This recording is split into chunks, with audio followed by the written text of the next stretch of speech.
la Liberación Dominicana y cerradas del Partido Revolucionario Moderno a los fines de escoger candidatos a cargos de elección popular. Era la primera vez en toda la historia política electoral de nuestro país en que se escogía un mecanismo de selección de candidatos de esa naturaleza. Pero en adición a esa novedad, se encontraba el hecho de que también por vez primera se utilizaba un sistema de votación electrónico o automatizado en sustitución del tradicional uso de las papeletas electorales que se depositan en las urnas. En el mecanismo de votación electrónica o automatizada, cada elector escogía sus candidatos de preferencia tocando una máquina que registraba su votación y que al final lo validaba con la impresión de un comprobante que se depositaba en la urna. Como consecuencia de esa realidad, había grandes expectativas e ilusión en el país respecto de sus resultados. Al fin y al cabo, parecía como un nuevo paso hacia un proceso de modernización electoral. Pero como era algo enteramente nuevo, la Junta Central Electoral, al aprobar la aplicación del voto automatizado, en reunión realizada el 31 de enero de este año 2019, sostuvo que sería puesta en práctica como proyecto piloto y que a partir de sus resultados podrá sustentarse en las venideras elecciones del año 2020. Pero en realidad, las elecciones primarias simultáneas del pasado 6 de octubre adolecieron de notables vulnerabilidades, inocultables deficiencias y sensibles irregularidades que afectaron la integridad del proceso electoral. Según el informe de participación ciudadana, se observaron propuestas de compra generalizada de cédulas en el 30% de los recintos. Pero además de compra masiva de cédulas, hubo un desconocimiento del proceso de votación de parte del 27% de los electores, equivalente a más de 600,000 votos. Eso revela de manera preocupante la falta de capacitación de la ciudadanía acerca del nuevo mecanismo de votación. Para el 4.5% de los votantes, es decir, para más de 100,000 personas, las pantallas de las máquinas de votación no permitieron la correcta selección de los candidatos. Eso, naturalmente, arroja serias dudas sobre la integridad y eficacia del sistema automatizado de votación. Según el mismo informe de participación ciudadana, 4.8% de los comprobantes de votación no coincidían con los candidatos seleccionados por los votantes. Eso representó el equivalente a cerca de 110,000 electores. Habría que preguntarse, ¿por qué el funcionamiento de las pantallas de las máquinas de votación no permitieron la correcta selección de los candidatos? ¿Acaso alguien en la Junta Central Electoral se ha preocupado por investigar las causas de esa grave revelación?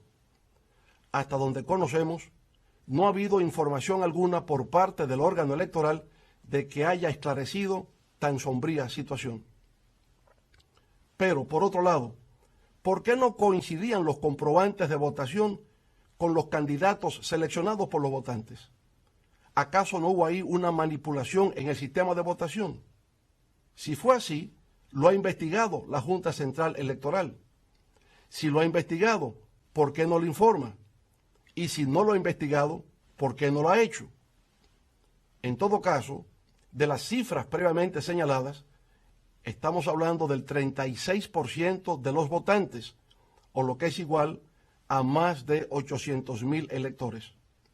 La magnitud, gravedad e impacto de esa información publicada por participación ciudadana es de tal grado que por sí misma resulta suficiente para ocasionar la nulidad de las primarias electorales celebradas el pasado 6 de octubre.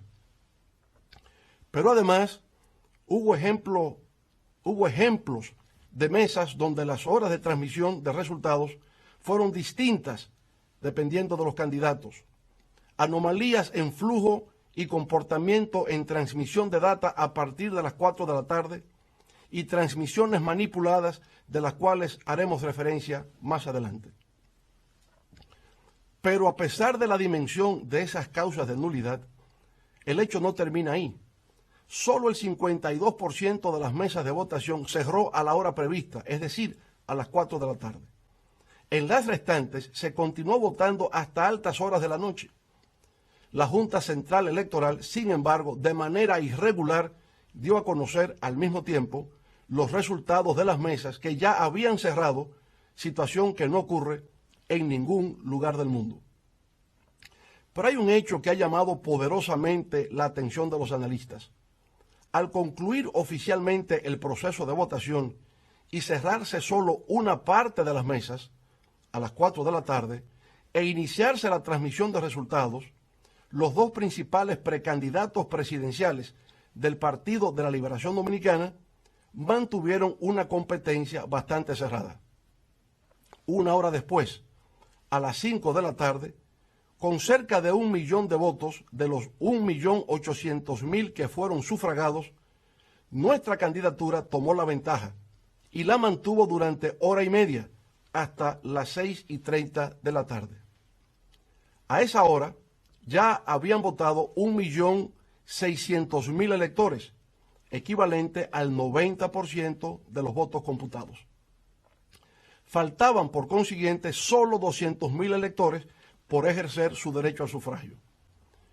En un informe elaborado por el doctor Irfan Nuruddin, especialista en teoría de probabilidades y estadísticas electorales de la prestigiosa Universidad de Georgetown en Washington, D.C., y autor del libro Elections in Hard Times, Elecciones en tiempos difíciles, se presenta un marcado contraste en las pasadas elecciones primarias abiertas del PLD entre los resultados obtenidos hasta las 6:30 de la tarde, con el 90% de los votos computados, y lo acontecido con el restante 10% de los votos por computar.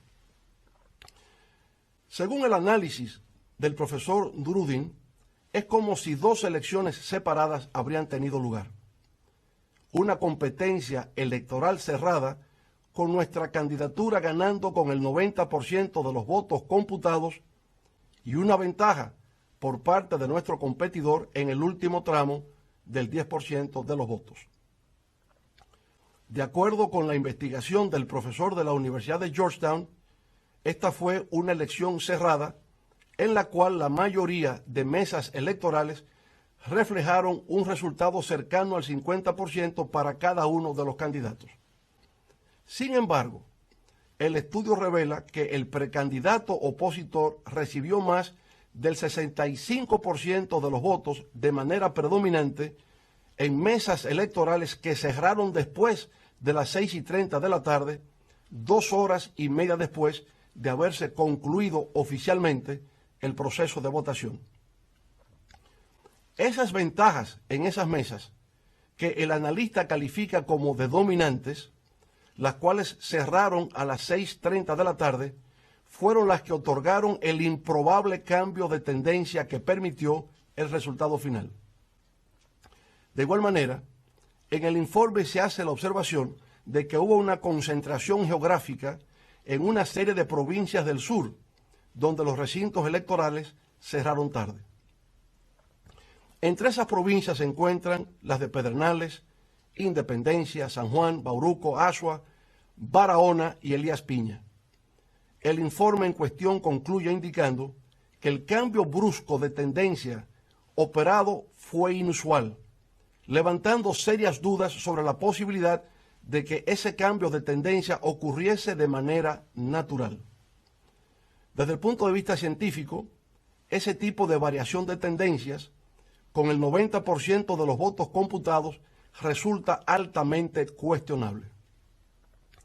Así lo considera de igual manera José Lois Malcún, quien fuera profesor de estadísticas de la Universidad Autónoma de Santo Domingo, en un artículo publicado en el periódico Hoy bajo el título de Fraude o Milagro.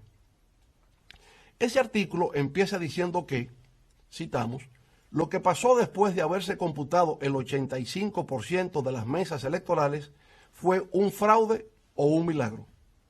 Estadísticamente hablando y revisando procesos electorales en otros países, después de computar más del 60% de las mesas, la tendencia del 40% restante prácticamente sigue siendo la misma. Y si lo cambia, lo hace en menos de un 0.5% de los votos, termina la cita.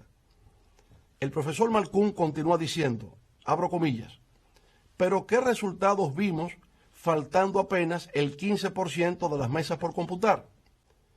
Que la tendencia cambió radicalmente a favor del candidato que perdía por 0.8% y que terminó superando en la recta final con más del 1% al que estaba ganando.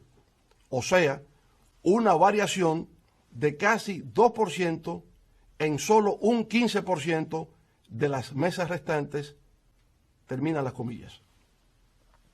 Finalmente, el profesor Malkoun afirma, abro comillas de nuevo, estadísticamente hablando, los resultados de las últimas 1.110 mesas fueron muy diferentes a las primeras 6.268 mesas computadas y eso es difícil de aceptar científicamente, cierre de comillas. Si tanto los profesores especialistas en estadísticas, Irfan Nuruddin y José Lois Malkoun, coinciden en que lo ocurrido no es posible desde una perspectiva científica, entonces, ¿cómo poder explicar lo sucedido? Para poner en contexto la naturaleza de este absurdo, debemos partir de la premisa de que este fue un proceso que, de acuerdo con las disposiciones de la Junta Central Electoral, debió de haber tenido lugar entre las 8 de la mañana y las 4 de la tarde, para un periodo total de 8 horas de votación, lo cual equivale a 480 minutos.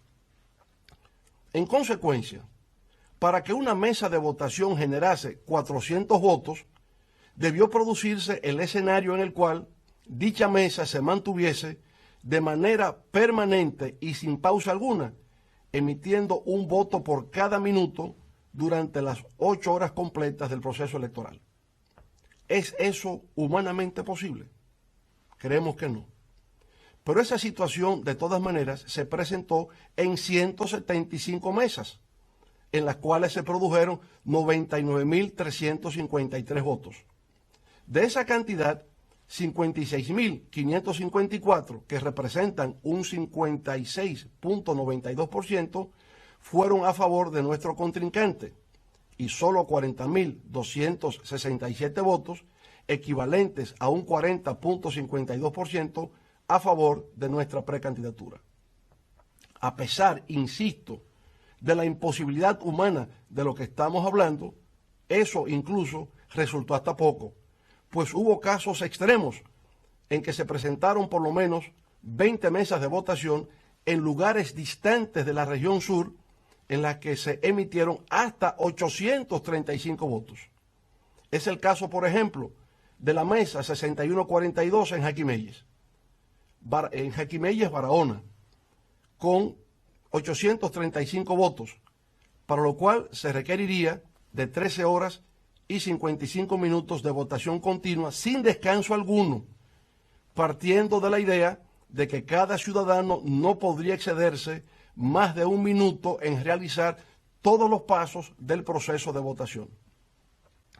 De haber sido así, habría que considerar que sin experiencia previa de votación automatizada, Jaquimelles se convirtió en un caso único, singular, de eficiencia sobrehumana en la realización del certamen electoral. Pero igual puede decirse de la mesa 5590 en Buechío, provincia de San Juan, con 800 votos, que habría necesitado 13 horas y 20 minutos de votación continua sin tregua alguna. De la mesa 5825 en El Peñón, Barahona, con 798 votos. En la 5006 en Jimaní, con 790 votos. La 5638 en Mella, Independencia, con 741 votos. Las números 1587, 1590 y 1591, todas en Para las Casas, Asua, con 695, 631 y 715 votos, respectivamente. Llama la atención de que, a pesar de que el promedio de votación a nivel nacional solo alcanzó el 25%, en estas regiones del sur, de manera extraña y sospechosa, se colocó por encima del 70%. A esto habría que añadir que la mayor parte de esa votación se produjo desde las 6:30 de la tarde hasta cerca de las 2 de la madrugada del día siguiente, cuando el proceso de votación se había cerrado desde las 4 de la tarde. ¿Cómo es posible que un proceso electoral que debió durar 8 horas presente este absurdo? Resulta razonable inferir que al momento del cierre de la votación se permitiera votar a los ciudadanos que se encontraban en fila. Sin embargo, no resulta comprensible que todavía a las 7 de la noche, 3 horas después de concluidas las votaciones, hubiesen más de 700 mesas abiertas, la gran mayoría de ellas ubicadas en zonas remotas de la región sur del país. Más aún, ¿cómo puede explicarse que al momento del cierre de votación en esas mesas estuviesen en fila entre 320 a 640 personas? ¿Cómo resulta posible que todas esas personas que estaban en fila votaron todas en un tiempo exacto de 1 minuto y que hicieran esto de forma ininterrumpida durante 3 a 8 horas consecutivas? Igualmente resulta fuera de toda comprensión que pasada la medianoche, es decir, 8 horas después del cierre, todavía hubiesen mesas electorales abiertas registrando de manera irracional y absurda porcentaje de votación por encima del 90 y 95% a favor del precandidato del gobierno. De las 127 mesas con 500 o más votos, el precandidato del gobierno aparece con mayoría en el 70% de las mismas. Sin embargo, en las restantes 7.200 mesas, con menos de 500 votos, solo pudo obtener mayoría en el 45% de las mismas. Siguiendo las tesis de los profesores Nuruddin y Malkoun, ese comportamiento electoral no sigue ningún patrón estadístico y por consiguiente una muestra de que la mayoría de las mesas con más de 500 votos fueron manipuladas. Hasta la fecha, nuestro equipo técnico ha detectado la manipulación de 671 mesas, las cuales representan 707.390 electores. Todos esos son datos adicionales a los de participación ciudadana, para que la Junta Central Electoral hubiese declarado la nulidad a nivel presidencial del pasado certamen de primarias abiertas del Partido de la Liberación Dominicana. Señoras y señores, para la transmisión de los resultados electorales de las 7.372 mesas en las que se ejerció el derecho al voto, la Junta Central Electoral tomó la decisión de utilizar 2 vías o mecanismos de transmisión. Uno era a través de un módem USB grande, es decir, un dispositivo que codifica información para ser transmitidas sobre un medio particular. Ese módem transmitía únicamente la información del boletín cero y la información final, cuando todas las actas de las distintas mesas hubiesen sido generadas. Ese sería llamado fuente U, que fue el que todos debieron de utilizar, al menos que se hubiese presentado problemas de conectividad. En caso de problemas, de manera excepcional, se habría de utilizar una segunda vía de comunicación a través del código QR, que es un código de respuesta rápida que contiene información, la cual puede ser capturada a través de teléfonos móviles y cámaras fotográficas. A través de dicho código, que sería identificado como fuente Q, se escanearían las actas de votación. El 88% de las mesas, unas 6.498, se transmitieron por el sistema de fuente U y las restantes 875, es decir, el 12% de las mismas, equivalentes a 214.563 votos con el sistema de fuente Q. ¿Qué revela esto? Revela que si la fuente Q era para ser utilizada excepcionalmente, en caso de dificultades, es evidente que se presentaron incidentes en una mayor cantidad de lo previsto, haciendo más vulnerable el sistema. Las elecciones primarias abiertas del PLD, realizadas el pasado domingo 6 de octubre, implicaron un cambio de mecanismo en el sistema de votación al pasar de un modelo de boleta de papel que se marca manualmente y se deposita en la urna a otro de tipo electrónico o automatizado. Para la realización de este último tipo de votación, una organización de prestigio como Idea Internacional ofrece 11 recomendaciones para la ejecución de una buena práctica que garantice la seguridad, transparencia y confiabilidad de este tipo de sistemas. Dentro de las 11 recomendaciones claves para la introducción del voto electrónico que sugiere Idea Internacional, podemos resaltar la número 6 que dice así, citamos: los sistemas de voto electrónico deben ser certificados por una agencia independiente y las auditorías deben realizarse a lo largo del proceso para permitir una confirmación independiente de los resultados producidos. Las certificaciones y auditorías son medidas importantes para la generación de confianza y deben ser transparentes, permitiendo que las partes interesadas tengan acceso a los procedimientos y documentación relacionada, termina la cita. La razón de todo esto radica en que, según la recomendación número 2 del organismo internacional, el voto electrónico está todavía en proceso de evolución. De manera más precisa, según Idea Internacional, comillas, en la actualidad, ninguno de los sistemas disponibles es perfecto y tampoco existe un consenso respecto de cómo sería un sistema perfecto. Termina la cita. En la República Dominicana, todo parece indicar que nuestras autoridades electorales, a pesar de su experiencia y capacidad, interpretaron al revés las recomendaciones de Idea Internacional para tener un sistema seguro, confiable y transparente de voto automatizado o electrónico.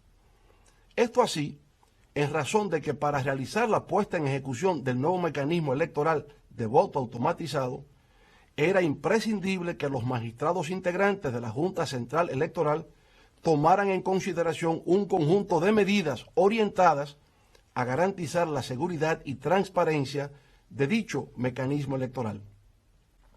En la misma reunión del 31 de enero de este año a que hemos hecho referencia, se indica lo que sigue, cito: la Junta Central Electoral, frente a los partidos concurrentes a primarias simultáneas, asume el compromiso de efectuar las siguientes acciones: realizar una auditoría al software por una firma auditora externa o por un organismo de credibilidad nacional o internacional, la cual certifique y garantice el correcto funcionamiento de la solución de voto automatizado desarrollado por la Junta Central Electoral, termina la cita. En adición a ese compromiso, la Junta Central Electoral asumió la obligación de garantizar la realización de una auditoría de comprobación del kit, es decir, de todos los equipos que se utilizarían en el proceso de votación, en forma de muestreo durante la logística de preparación de los equipos en las líneas de producción, así como de permitir a los partidos políticos la realización de auditorías a las urnas de votación, es decir, los votos emitidos el día de las primarias, luego de concluido el proceso de escrutinio a la muestra de los colegios seleccionados de forma aleatoria durante el proceso de embalaje de los equipos. Dando seguimiento a los compromisos y obligaciones consignados en esa reunión del 31 de enero de este año, el Pleno de la Junta Central Electoral volvió a reunirse el 22 de febrero de este año. En esa nueva reunión, el Pleno de la Junta Central Electoral decidió, cito, la contratación de una empresa auditora de renombre internacional a los fines de realizar una auditoría técnica al software desarrollado por la Junta Central Electoral. Termina la cita. Sin embargo, la auditoría técnica al código fuente del software y a los equipos, el hardware, que iban a ser utilizados en la jornada electoral del pasado 6 de octubre, no fue realizada. Es ahí, precisamente ahí, donde radica el pecado original de todo lo acontecido en las elecciones primarias abiertas del PLD el pasado 6 de octubre, en no haberse realizado esa auditoría técnica al código fuente del software y a los equipos a ser utilizados en el proceso comicial. ¿Por qué no se hizo la auditoría técnica al código fuente del software y a los equipos a ser utilizados en el proceso comicial, puesto que sin eso no era posible realizar el certamen? De acuerdo con la propia Junta Central Electoral, porque el gobierno no aportó los recursos necesarios en el tiempo requerido para hacerlo. Estaba consciente el gobierno que sin esa auditoría técnica no había seguridad, transparencia ni confiabilidad en el proceso. Por su parte, si la Junta Central Electoral estaba en conocimiento de que ese primer experimento de voto automatizado estaba en riesgo si no se realizaba la referida auditoría técnica, ¿por qué insistió en llevarlo a cabo? ¿Por qué la Junta Central Electoral en ese momento no hizo un llamado de alerta señalando la manera en que se vería afectada la integridad electoral si no se realizaba la auditoría técnica y se ponía el código fuente a disposición de los partidos políticos? Nuestro equipo técnico, consciente de la importancia de la aplicación de las recomendaciones sugeridas por IDEA Internacional, solicitó en fecha 23 de septiembre a la Junta Central Electoral 9 medidas, ninguna de las cuales obtuvo respuesta alguna. Posteriormente, el alto organismo electoral del país tampoco ofreció ninguna respuesta cuando le inquirimos sobre el paradero de 2.154 equipos que habían sido adquiridos, equivalentes al 20% de la totalidad, pero no tendrían uso en el proceso de las primarias del 6 de octubre. Ante el silencio preocupante de nuestras autoridades con relación a la realización de la auditoría técnica del código fuente del software y del kit de los equipos electorales, así como de los 9 requerimientos previamente indicados, procedimos en esas circunstancias a reclamar lo mínimo, que se contase la totalidad de los votos físicos para ver si coincidían con los votos emitidos electrónicamente. En declaración de prensa, el presidente del órgano electoral rechazó esa medida, indicando que su realización tomaría por lo menos 3 meses, lo cual generaría caos. En su lugar propuso hacer un conteo aleatorio del 20% de las mesas escrutadas, 10 para el nivel presidencial y la otra parte restante para los demás niveles. Ante nuestra insistencia de que entonces por lo menos se hiciese un cotejo del 50% de los votos, se aumentó a tan solo un 20%. Obviamente, nuestra petición no consistía en un favor que estuviésemos solicitando. Emanaba de la propia legalidad que rige el funcionamiento de la Junta Central Electoral. Era por consiguiente la ley que establecía como obligación para la Junta ordenar el conteo manual de los votos. Sin embargo, se opuso para posteriormente proceder a un conteo que ya no correspondía, porque se había roto la cadena de custodia de la prueba y además porque no es legalmente tarea de la Junta Central Electoral contar los votos emitidos en un proceso electoral. Eso le corresponde a los funcionarios de las mesas electorales y, en su defecto, a los miembros de las juntas municipales. No perdemos de vista que la realización de un proceso electoral por vía del voto electrónico o automatizado es más complejo que simplemente hacer coincidir los votos electrónicos con los votos físicos. Esto así, debido a que las mayores vulnerabilidades del voto electrónico o automatizado están asociadas a la posibilidad de que el programa informático que regula el funcionamiento del sistema de votación sea manipulado con la finalidad de favorecer a un determinado candidato, vulnerando así la voluntad del elector. Del mismo modo, es posible que mediante la introducción de un dispositivo externo, por ejemplo memoria USB, en el equipo de votación, se distorsione el funcionamiento del software o programa informático para producir un resultado distinto al que reflejó la voluntad popular. Igualmente, puede producirse una alteración de la voluntad popular mediante ataques o interferencias en el sistema de transmisión de los datos con la finalidad de distorsionar el acta digital en la que se recoge el resultado final de la votación de una determinada mesa electoral. Señoras y señores, Luego de las explicaciones que les he presentado, me permito afirmar categóricamente que durante la realización del pasado proceso electoral de primarias abiertas a nivel presidencial del Partido de la Liberación Dominicana, se orquestó un plan con el deliberado propósito de vulnerar sus resultados y presentar como ganador a quien no obtuvo el respaldo mayoritario del pueblo dominicano. De acuerdo con informaciones que me han sido suministradas, ese plan funesto empezó a materializarse desde el pasado mes de julio, cuando se produjo un incendio en la parte trasera de la sede central de la Junta Central Electoral. En el lugar funcionaba la unidad de inspectoría, la imprenta y 3 áreas de soporte de informática que tenían que ver con documentación, redes y soporte técnico. Al lugar, conforme lo recoge la prensa, se presentaron unidades del Cuerpo de Bomberos, personal del 911 y del Ministerio de Obras Públicas. El motivo del incendio en los almacenes que contenían viejos equipos, según revelan las fuentes, era el de disponer de una excusa para acceder a verificar si los equipos nuevos, los cuales servirían para las elecciones primarias que acaban de efectuarse, habían sufrido daños a causa del siniestro. Pero la intención verdadera de la acción era la de obtener las llaves criptográficas de validación de interconexión de los equipos de votación. En forma concreta, el acceso a los módems USB, para de esa manera interceptar la información o la data que se transmitiría a la hora del cierre de las mesas de votación. Se intentaba capturar la información de los votantes. Esto así con 2 propósitos. Primero, el de recibir la información de cierre de las mesas y transmitirla con alteraciones en la data o información. Y segundo, para crear una base de datos de toda la información interceptada con los nombres y apellidos de los votantes, cédula de identidad y electoral, hora específica en la que ejercieron el sufragio y el recinto donde se produjo la votación.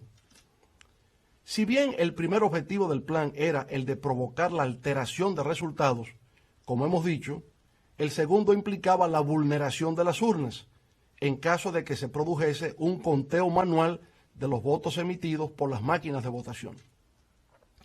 Las aplicaciones del código QR fueron vulneradas en su aspecto interno y externo en su recepción de la data hacia los servidores de la Junta Central Electoral. Esto último quiere decir que esa data fue fragmentada en varias transmisiones, las cuales fueron hechas en tiempo real, como en rueda de prensa explicase recientemente el compañero ingeniero César Fernández. Esa transmisión fragmentada de la data ocasionó que la misma fuese recibida también en bloques fragmentados, a medida que los interceptores pudieron consolidar los datos y por medio de su programación construir una nueva estructura de datos favorable al precandidato del gobierno. Como consecuencia de esas acciones de fragmentación de transmisión de la data, 875 mesas electorales fueron afectadas, lo que representa el 12% de la totalidad de las mesas, que fueron las que finalmente, como hemos dicho, produjeron el cambio inusual que no encuentra explicación como acción humana. Según nuestras fuentes, en las acciones delictivas que condujeron al fraude electoral cometido el pasado domingo 6 de octubre, en las elecciones primarias abiertas del PLD, actuaron varios frentes. Un primero que se registra desde un hotel ubicado en la zona turística de Punta Cana, pero que realmente operó desde un punto que podemos ubicar con precisión de la carretera del Coral. Ese grupo interceptaba, alteraba y transmitía la información adulterada a la Junta Central Electoral. Un segundo frente estuvo operando en el cuadrante comprendido entre la avenida Abraham Lincoln y las avenidas Charles Sumner hacia el norte y José Amado Soler hacia el sur.